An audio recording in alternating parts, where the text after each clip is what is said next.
Bonjour à tous. On voulait aujourd'hui vous faire un point après notre passage à Annecy et à Genève hier et de retrouver aujourd'hui les montagnes françaises comme vous le voyez derrière nous. On voulait vous faire un point sur les derniers événements concernant Stéphane Blett. Vous savez qu'on a décidé de mettre des équipes d'enquête sur place pour essayer d'obtenir un maximum d'éléments.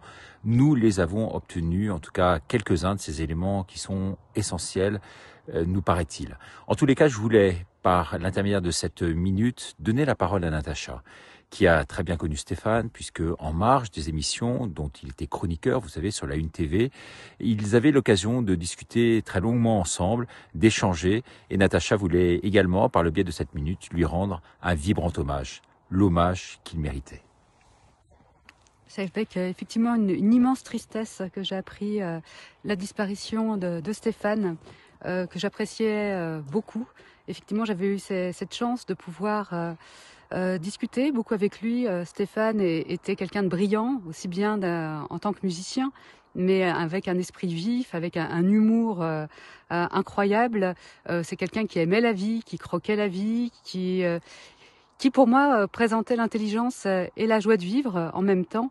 Et c'est vrai que le fait de me dire, voilà, il est parti comme ça semble impossible, incroyable, tellement cet homme incarnait la vie et la sensibilité, une extrême sensibilité qu'on ressentait d'ailleurs à travers sa musique. Alors on a voulu en savoir un petit peu plus, comprendre pourquoi Stéphane était parti. Est-ce que c'était volontaire, involontaire?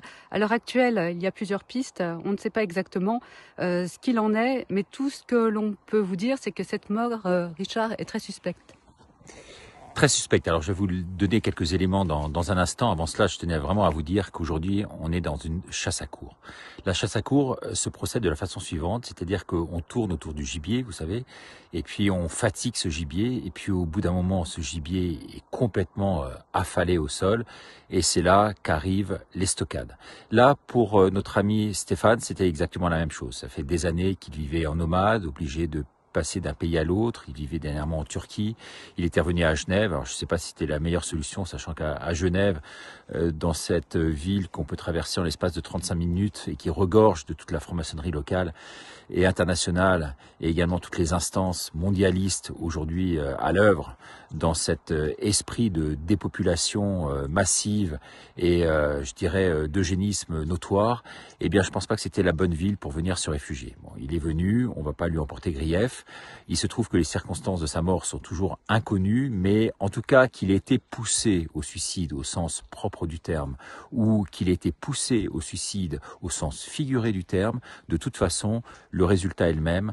Et Stéphane, aujourd'hui, est au ciel. On a vraiment une forte pensée pour lui.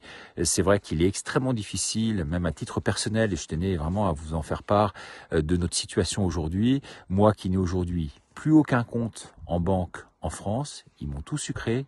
Impossible d'ouvrir un compte en France dans une banque française. Merci la BNP dont j'ai été client pendant 35 ans et qui me traite ainsi aujourd'hui. Je n'ai plus de compte PayPal, sachant que PayPal constituait par son intermédiaire l'essentiel de mes revenus aujourd'hui et c'est comme ça que j'arrivais à vivre, notamment grâce à vos dons aujourd'hui. Plus de dons, c'est complètement terminé. Et aujourd'hui également, une troisième chose, c'est que je n'ai plus de sécurité sociale. J'ai essayé de rentrer mes codes et tout ça et on ne me les délivre pas. On m'a coupé visiblement mon compte. Donc on nous pousse véritablement vers la sortie, ce qui était le cas également pour Stéphane, avec qui nous avions tant de choses à partager en commun, notamment sur cette situation qui est inique aujourd'hui, qui a été créée par ces bandits notoires, par ces racailles à col blanc et par ces personnes qui sont vraiment, Natacha, à l'origine du plus grand crime de l'histoire de l'humanité.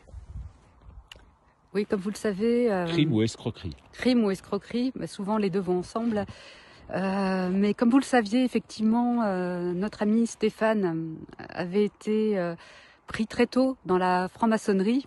Vu son talent, effectivement, ces êtres-là cherchent des gens de talent pour pouvoir manger la laine sur le dos de quelqu'un. Donc Stéphane a fait longtemps partie de la franc-maçonnerie, en est sorti quand il s'est rendu compte que la franc-maçonnerie était une secte antichristique. Et il a donc décidé de quitter ses frères, qui n'étaient donc pas des frères en Christ, comme vous le comprenez bien. Et depuis, ça a été une mise à mort permanente, une mise à mort déjà d'un point de vue musical. Il n'avait plus le droit de jouer, il ne pouvait plus jouer ailleurs en Europe, et il ne pouvait jouer que dans son pays d'adoption, la Turquie, où il était d'ailleurs très reconnu. Et c'était une mise à mort psychologique avec des menaces permanentes. Donc Stéphane a vraiment souffert l'enfer sur Terre, que savent bien distiller ces gens-là, que nous connaissons bien. Alors effectivement, qu'il soit tombé ou qu'il était poussé, de toute façon, Stéphane était en ligne de mire pour cette secte.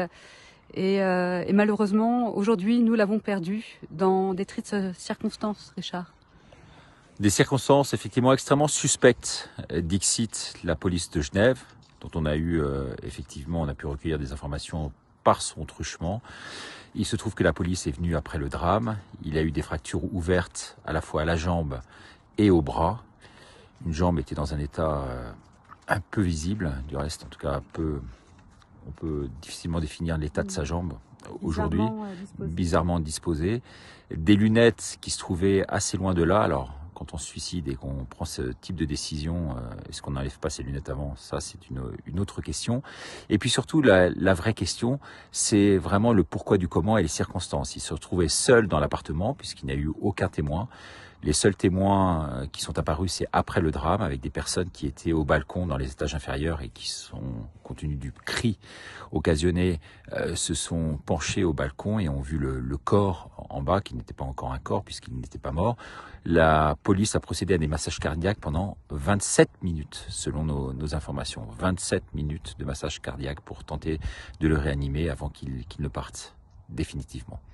Voilà, en tout cas que sa mémoire aujourd'hui soit avec nous, soit avec vous. Je sais que vous avez été extrêmement sensible à la fois à son œuvre et puis à la beauté du personnage. Aujourd'hui, c'est vrai que ça reste extrêmement flou et que tous ces éléments rajoutent, Natacha, et pour conclure, du doute au doute. Du doute au doute, mais comme vous le savez, la mémoire est là et gardons Stéphane en nos cœurs. Ne l'oublions pas, prions pour lui. Il y a des pensées aussi, des pensées positives pour sa famille.